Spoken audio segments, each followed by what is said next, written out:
మలాకీ గ్రంథం 3వ అధ్యాయం 5వ వచనం. తీర్పు తీర్చుటకై సృష్టికర్త మీ యొద్దకు రాగా సృష్టికర్తకు మీరు భయపడక వారి కూలి విషయములో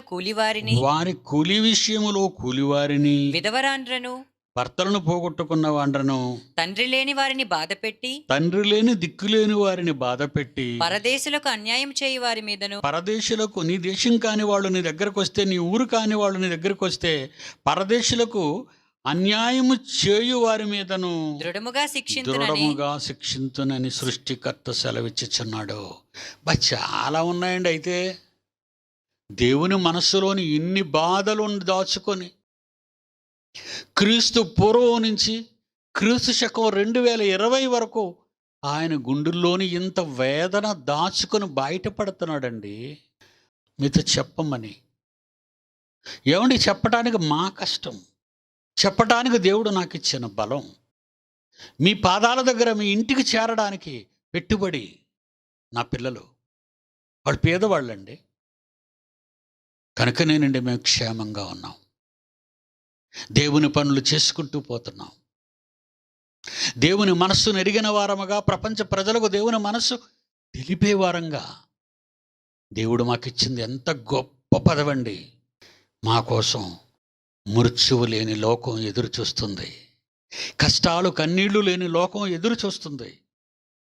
మమ్మల్ని కన్న తండ్రి ఏ క్షణాన మమ్మల్ని పిలవాలో అది ఎదురు చూస్తున్నాడు. మనుష్య జీవితకాలం 70 ఏళ్ళు, అధిక బలమున్న ఎడల 80 ఏళ్ళు. 70 ఏళ్ళు దాటి 71లోకి వచ్చాను. ఇంకా ఎన్నాళ్ళు చెప్పిస్తాడో నా చేత తెలియదు. మీరు వింటే నన్ను బ్రతికిస్తాడు మీకు చెప్పడానికి, మీరు వినకపోతే నన్ను తీసుకుపోతాడు. నన్ను ఉంచాలా తీసుకు వెళ్ళాలనేది మీ మీద ఆధారపడి ఉంది. నా మాటలు వింటున్న అశేషమైన ప్రజలను నేను మనవి చేసుకుంటున్నాను. ఇది నేను ఉండాలంటే మీరు మారాలి. మీరు మారితే మీకోసం నేను బ్రతుకుతాను. మీరు మారకపోతే ఇంకెందుకు నా ప్రయాసం? విశ్రాంతిలోకి వెళ్ళిపోతాను. నా తండ్రి నన్ను హక్కును చేర్చుకుంటాడు. అందుకే నా గురించి దేవుని పిల్లలు వృద్ధులైతే, దేవుని పిల్లలు పసివాళ్ళైతే, పసివాళ్ళైనప్పుడు ఏం చేస్తాడు? వృద్ధులైనప్పుడు ఏం చేస్తాడు? యెషయా గ్రంథం 46వ అధ్యాయం 4వ వచనం. ముదిమి వచ్చి వరకు నిన్ను ఎత్తుకుని వాడును నేనే. నాన్న సుందరరావు, 71 కదరా నీకు. 71 అయినా, 72 అయినా, 73 అయినా, 80 అయినా, ఎన్నైనా ముదిమి ముసలితనము వచ్చినంత వరకు నిన్ను ఎత్తుకుని వాడు నేనే నాయనా. తల వెంట్రుకలు నెరయి వరకు, నీ తల వెంట్రుకలు నెరయ్యే వరకు నిన్ను ఎత్తుకుని వాడును నేనే. నిన్ను ఎత్తుకుని వాడను నేనే. నా తల వెంట్రుకలు అన్నీ పండిపోయి ఎత్తుకున్నాడు ఆయన. హ్యాపీగా ఉన్నాను. నేనే చేసి ఉన్నాను, నేనే చెప్పి ఉన్నాను, చేసి ఉన్నాను. చంక పెట్టుకుని వాడును నేనే. చంకలో వేసుకొని తిప్పుతాను నాన్న నిన్ను. నిన్ను ఎత్తుకొని రక్షించువాడును నేనే. నిన్ను ఎత్తుకొని రక్షించువాడను నేనే నాయన. 760 కోట్ల మంది మనుషులు నిన్నేదో చేస్తారనుకుంటున్నావా? ఈ దాదాలు, దందాలు, రౌడీలు, ఉగ్రవాదులు నిన్నేమని చేస్తారనుకుంటున్నావా నాయన? నేను నిన్నెత్తుకున్నాను రా. ఎంత బాగుందో చూడండి. దేవుని పిల్లలు వృద్ధాప్యం వరకు దేవుని కొరకు పనిచేయు వారి గురించి దేవుడు అంటున్న మాటలు. ముదిమి వచ్చే వరకు నీ వృద్ధాప్యం వరకు నేను ఎత్తుకుంటాను నిన్ను. తల వెంట్రుకలు నెరయి వరకు నిన్ను ఎత్తుకునేవాడు నేనే. నేనే చేసి ఉన్నాను. చంక పెట్టుకుని వాడును నేనే. నిన్ను ఎత్తుకొని రక్షించువాడును నేనే. నువ్వు పుట్టగానే ఏం చేసుకున్నానో తెలుసా? నేను మీ నాన్న ఉద్యోగానికి వెళ్ళిపోతే నీ ఫోటో, మీ అమ్మ ఫోటో పెట్టుకుంటారు, అంతే కదండి. మనకు పర్సు ఉందనుకోండి, ఆ పర్సులో మనం ఎవరి ఫోటోలు పెట్టుకుంటాం? మనం వివాహం చేసుకున్న మన భార్య ఫోటో ఉంటుంది, మనం ఆమె కన్నం బిడ్డల ఫోటోలు ఉంటాయి. ఏదైనా దేశం వెళ్ళినప్పుడు, ఏదైనా ఊరు వెళ్ళేటప్పుడు ఆ పర్సు తీసి చూసుకుంటాం పిల్లల్ని, నా భార్య నా పిల్లలు అని. ఎవరైనా అడిగితే చూపిస్తాం, ఇరుగో నా భార్య నా పిల్లలు అని. దేవుడు మనల్ని ఎక్కడ చెక్కుకున్నాడో తెలుసా? యెషయా గ్రంథం 49వ అధ్యాయము 16వ వచనం. చూడుము నా అరచేతుల మీదనే నిన్ను చెక్కి ఉన్నాను. అరచేతుల మీద నేను చెక్కుకున్నాను నిన్ను. అరచేతిలో. మనకైతే పర్సు, ఆయనకైతే అరచేతుల్లో ఎంత ప్రేమండి మనిషి మీద దేవునికి. డబ్బు డబ్బు డబ్బు డబ్బు డబ్బు డబ్బు అని చచ్చిపోతున్నారే. ఆ డబ్బు అన్నది రూపాయి నీ దగ్గర లేకుండా పోతే నీతో మాట్లాడితేనే జబ్బు జబ్బు జబ్బు జబ్బు అని పారిపోతారు. డబ్బుకే ఉంది విలువ, నీకు లేదు. కానీ నీ దేవుడు నీకెంత విలువ ఇచ్చాడో చూసావా? నీ దగ్గర డబ్బు ఉందా లేదా అది అవసరం లేదా ఆయనకి. ఆయన ఇచ్చింది అదంతా. తన అరచేతిలో నిన్ను చెక్కుకున్నాడు. తర్వాత ఏమన్నాడండి? స్త్రీ తన గర్భమును పుట్టిన బిడ్డను కరుణింపకుండా తన చంటి పిల్లను మరుచునా వారైనా మరుచుదురు గాని, ఒకవేళ వాళ్ళైనా మరిచేసి కుప్ప తొట్టులో కాలువలో పడేస్తారేమో, కానీ నేను నిన్ను మరువనమ్మా, నేను నిన్ను మరువను కొడుకా.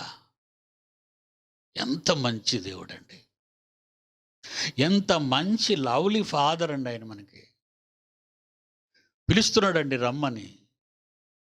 ఈ పాపిష్టి లోకం నుంచి రమ్మంటున్నాడండి మనల్ని. మరి ఆ లోకానికి వెళ్ళాలంటే మన తండ్రి మనకు అప్పగించిన మంచి పనులన్నీ చేసేద్దాం.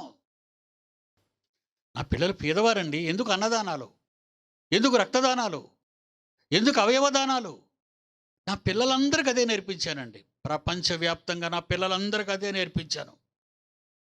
అన్ని మతాల వారికి రక్తం ఇవ్వండి, అవయవాలు ఇవ్వండి, భోజనం పెట్టండి, దప్పికి నీళ్ళు ఇవ్వండి, బట్టలు ఇవ్వండి, వైద్యం ఇవ్వండి. 1000 మందిగా రక్తం దానం చేసిన రక్తదాతలు నా పిల్లలు, నిస్వార్థ పరులు నా పిల్లలు, త్యాగశీలులు నా పిల్లలు, అన్యాయాన్ని ప్రతిఘటించే నా పిల్లలు, మనసులో మార్చి దేవుని వైపు మళ్ళించే నా పిల్లలు.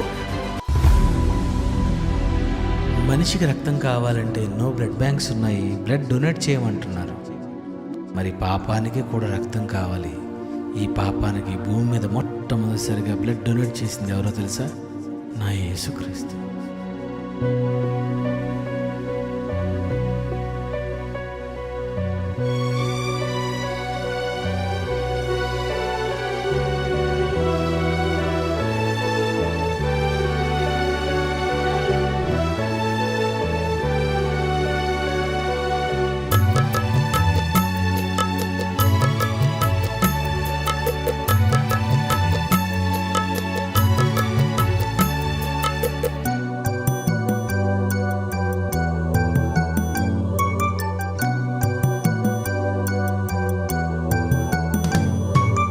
పాపానికి క్షమాపణే రక్తమేనా?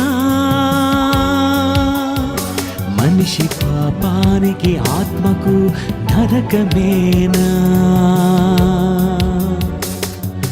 మనుషులు చేసిన పాపం ఎలా పోతుంది? మరణించకముందే క్షమ ఎలా దొరుకుతుంది? క్షమించేదెవరు? రక్షించేదెవరు? పాపానికి క్షమాపణే రక్తమేనా? మనిషి పాపానికి ఆత్మకు నరకమేనా?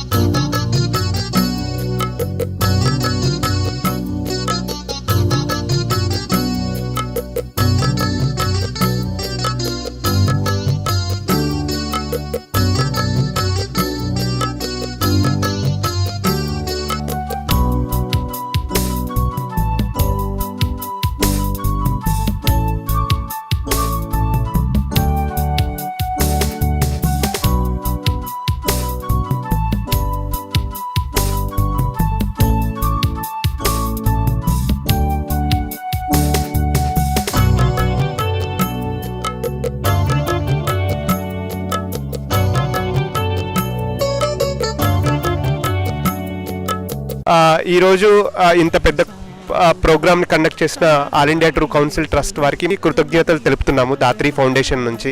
సో లాస్ట్ మంత్ విజయవాడలో చేసినప్పుడు పెద్ద సంఖ్యలో 1000 మంది పైన డోనర్స్ వచ్చి ఇలా రిజిస్టర్ అవ్వటం ఈ తెలుగు స్టేట్స్లో ఇదే ప్రథమం అండి. ఇంత పెద్దగా వచ్చి రిజిస్టర్ అవ్వటం స్వచ్ఛందంగా.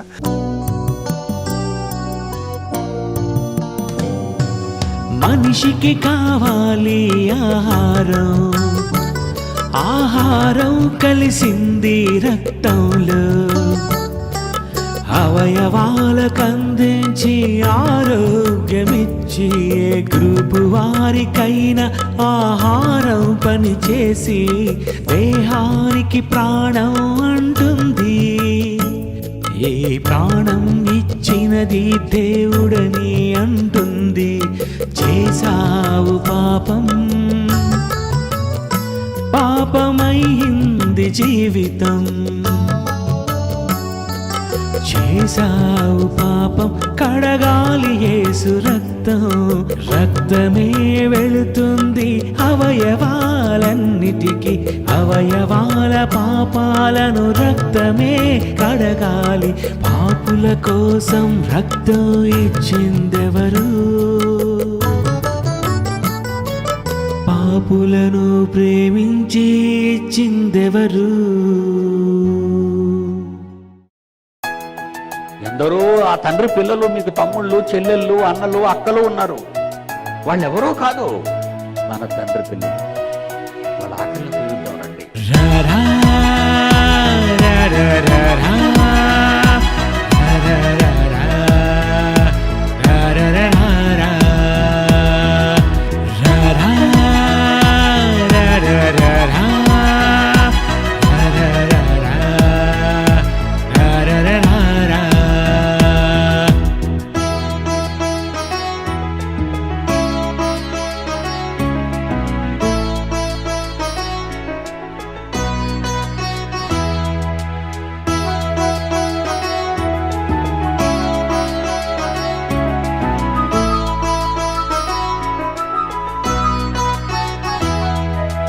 దేవుని సేవకునికి సహాయం చేస్తున్నావా?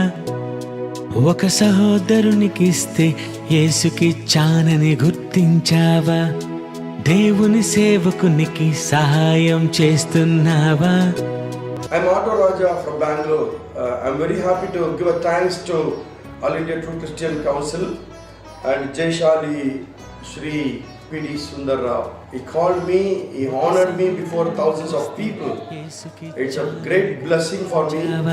ఒక సహోదరునికి ఇస్తే యేసుకిచ్చానని గుర్తించావా? రోగి అయిన నీ సహోదరుడు ఎవరనుకున్నావు? రోగి అయినది యేసుక్రీస్తని చెబుతున్నాడు. రోగి అయిన ఈ సహోదరుడు ఎవరనుకున్నావు? రోగి అయినది యేసుక్రీస్తని చెబుతున్నాడు. గుర్తించావా నీ సోదరుడెవరు? సహాయం చేస్తున్నావా నువ్వు క్రీస్తుకేనని? గుర్తించావా నీ సోదరుడెవరు? సహాయం చేస్తున్నావా నువ్వు క్రీస్తుకేనని? భూమి మీదకి నిన్ను పంపిన నీ పరలోకపు తండ్రి నీ పక్క నీ సోదరులు సోదరీమణులు ఆకలి దప్పులతో ఉంటే వాడు తిన్నారా నీ పక్కన నిన్నే అడుగుతాడు. అమ్మ వాళ్ళు ఆకలితో ఉన్నారట. నీ ఆహారము ఆకలి గొనిన వారికి పెట్టండి. దిక్కుమాలిన బేదలను నీ ఇంట చేర్చుకోవాలి. బట్టలు లేని వాడు ఎవరైనా మీకు కనబడితే వాళ్ళకు బట్టలు ఇవ్వండి. ఇది ఏ కదా. ఉపకార ధర్మము చేయుట మరువకు. తన సేవలో కష్టపడుతున్న వారికి ఉపకార ధర్మము చేయుట మరువకు. ప్రభు సేవలో కష్టపడుతున్న వారికి ఆతిథ్యమిస్తే మరువడు. అబ్రహామునే మరచిపోలేదు. అట్టి యాగములు తనకు ఇష్టము, అవి తండ్రికే గుర్తు చేయును. తన జ్ఞాపకార్థ గ్రంథములు రాసుకున్నాడుగా. నీ వెళ్ళినప్పుడు నీతో ఆయన చెప్పుకుంటాడుగా. నీవు చేసావని, అది తనకు చేసావని, అది నీకు తెలియాలని నీ కొరకే రాశాడుగా. నీవు చేసావని, అది తనకు చేసావని, అది నీకు తెలియాలని నీ కొరకే రాశాడుగా. నేను ఆకలిగొంటిని, మీరు నాకు భోజనము పెట్టితిరి. దప్పిగొంటిని, నాకు దాహమిచ్చితిరి. పరదేశినయ్యుంటిని, నన్ను చేర్చుకొంటిని. దిగంబరినయ్యుంటిని, నాకు బట్టలిచ్చితిరి. ఆకలిగొనియుండుట చూచి నీకు ఆహారం ఇచ్చితిమి. మిక్కిలి అల్పులైన ఈ నా సహోదరులలో ఒకనికి మీరు చేసితిరి.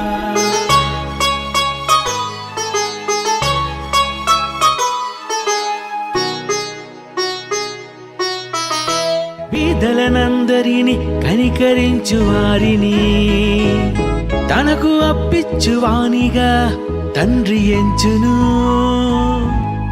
గిన్నెడు చన్నీళ్ళే ఇచ్చిన వారిని ప్రభువు జ్ఞాపకం చేసుకొని ఫలమునిచ్చును.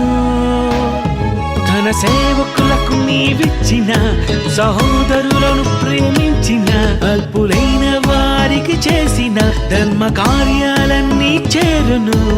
మరిచిపోలేదు నిన్ను యేసుతో గుర్తు చేశాడుగా.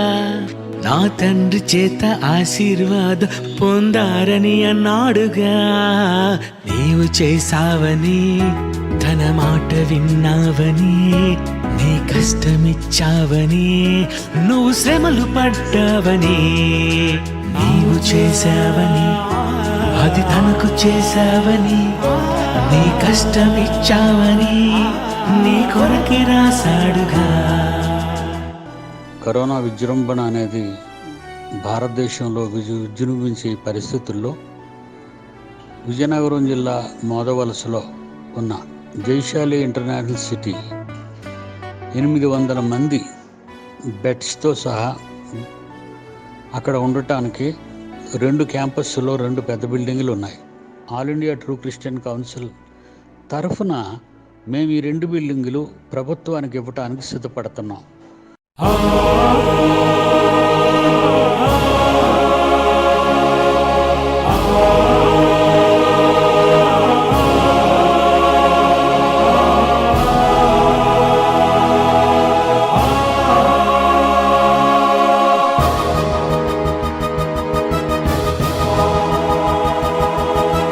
కుంటివారు నడిచే రోజు, గుడ్డివారు చూచే రోజు, చెవిటివారు వినే రోజు, మూగవారు మాట్లాడే రోజు, ప్రజలందరికీ శుభవార్త వచ్చాడు అన్నయ్యా. ప్రాణం పెట్టాడు అన్నయ్యా. అన్నగా తమ్ముళ్ళ కోసం చేశాడు ఈ త్యాగం. మన పాపమే మా పాలని భువికి వచ్చాడు మన కోసం. అన్న ధర్మం నెరవేర్చుటే ఇది. అన్నగా పుట్టిన వారంతా చేశారా ఇది. వచ్చాడు అన్నయ్యా. ప్రాణం పెట్టాడు అన్నయ్యా. అన్నగా భోజనం పెట్టాడు, అన్నగా స్వస్థతలు చేశాడు, అన్నగా ప్రాణమే పెట్టాడు, అన్నగా క్షమించాడు. ఇంత మంచి అన్నయ్య భువిలో ఎక్కడ ఉన్నాడు? ఏ పాపము చేయకుండా రక్తం ఏ అన్నిచ్చాడు. అన్న ధర్మం నెరవేర్చాడు, అన్నగా అన్ని చేశాడు. వచ్చాడు అన్నయ్యా. ప్రాణం పెట్టాడు అన్నయ్యా.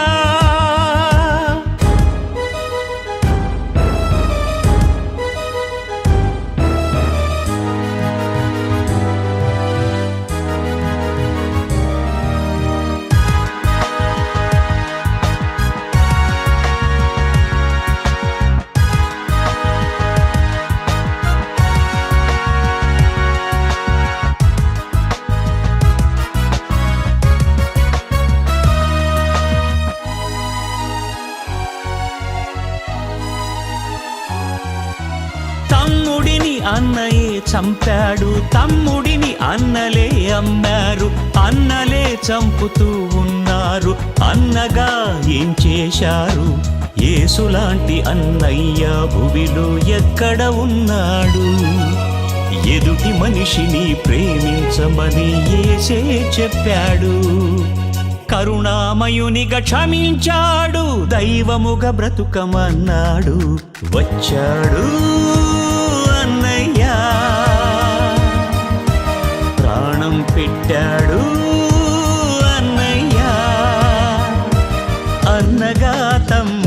కోసం చేశాడు ఈ త్యాగం. మన పాపమే మా పాలని భువికి వచ్చాడు మన కోసం. అన్న ధర్మం నెరవేర్చుటే ఇది, అన్నగా పుట్టిన వారంతా చేశారా ఇది. ఇక్కడ ఏమీ లేదండి, మనకు వెళ్ళిపోతాం మన తండ్రి దగ్గరికి. ఇవి మనం ఏం తీసుకెళ్ళవండి. పేదవాడు ఎప్పుడు పేదవాడైనా, సమానత్వం లేదా, సమసమాజం రాదా? ఆ సమసమాజం కోసమే క్రీస్తు వచ్చాడే. పుట్టినాక పరుండ పెట్టడానికి స్థలం లేక పశులపాకలో పరుండ పెట్టారే. తనకు 30 ఏళ్ళు వచ్చినంత వరకు తల్లి తండ్రి కార్పెంటరీ వడ్రంగి వాని కుటుంబంలో పుట్టి పేదవానిగా తన తమ్ముళ్ళని చెల్లెళ్ళని నాన్నని అమ్మని పెంచాడే. 30 ఏట ప్రజల మధ్యకు వెళ్ళాడు. 3 సంవత్సరాలు మహాజ్ఞానాన్ని ప్రకటించాడు. ప్రపంచాన్ని కాపాడాలంటే డబ్బు కాదు, బంగారం కాదు, యుద్ధాలు కాదు, మంచి మాటలు చెప్పాలి. ఆ మంచి మాటలే క్రొత్త నిబంధనలో రాయబడిన మాటలన్నీ. పాత నిబంధనలో తండ్రి బాధ, తండ్రి కష్టం, తండ్రి పరితాపం ఆయన తట్టుకోలేకపోతున్నాడు. కొడుకుగా తన బాధ్యత తీసుకొని 2000 సంవత్సరాల క్రితం భూలోకానికి వచ్చి మనుషుల మధ్య సేవ చేశాడే. మనుషులు రోగాలు తీశాడే, మనుషులకు ఆహారం పంచాడే. ఎన్ని ధర్మకార్యాలు, ఎన్ని దానకార్యాలు యేసుక్రీస్తు చేశాడు చక్కపురుషుడుగా. ఆనాటి సమాజం, ఆనాటి యోధ జాతి, క్రూర జాతి యేసును చంపేశారే. ఆ శిలువలో ఉంటూ చివరిగా ప్రాణం విడిచే ముందు ఒక మాట తండ్రితో చెప్తున్నాడు యేసుక్రీస్తు. తండ్రి, వీరు ఏమి చేయుచున్నారో వీరికి తెలీదు, వీరిని క్షమించయ్యా అన్నాడు. బ్రతుకున్నప్పుడు కుడి చెంప మీద కొడితే ఎడమ చెంప తిప్పమన్నాడు. ఒక అంగి అడిగితే 2 అంగీలు ఇమ్మన్నాడు. 1 మైలు రమ్మంటే 2 మైళ్ళు దిగబెట్టమన్నాడు. నిన్ను బ్రతుకుంటుండగా మనిషికి ఎన్నో బాటలు నేర్పించిన న్యాయమూర్తి ఆయన.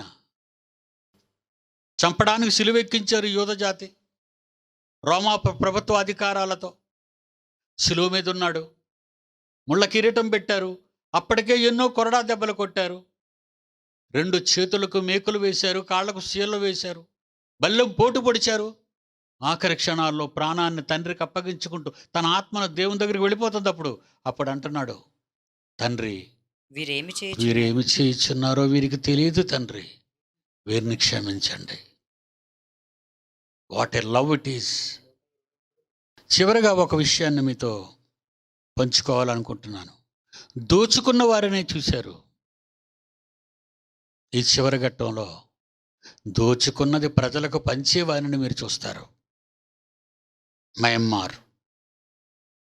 మయన్మార్లో ఒక కోటీశ్వరుడు, ధనవంతుడు ఏం చేశాడో ఇది కూడా మీ కళ్ళారా చూడాలి. మీరు ఆయన ఏం చేశాడు మీరు చూడండి. తన ధనాన్నంతా మయన్మార్లోని పేదలందరికీ పంచుతున్నాడు.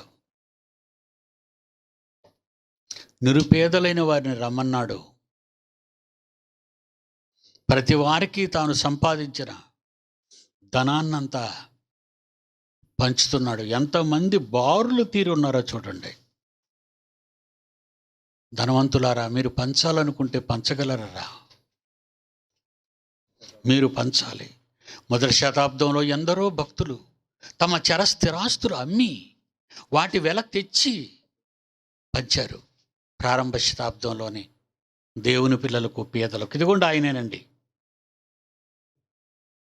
ఆయన సంపాదించిన వజ్ర వైడూర్యాలు, ఆయన సంపాదించిన కోట్ల రూపాయలు మయన్మార్లో ఉన్నటువంటి పేదలందరినీ తన గృహానికి రప్పించి అందరికీ పంచుతున్నాడు.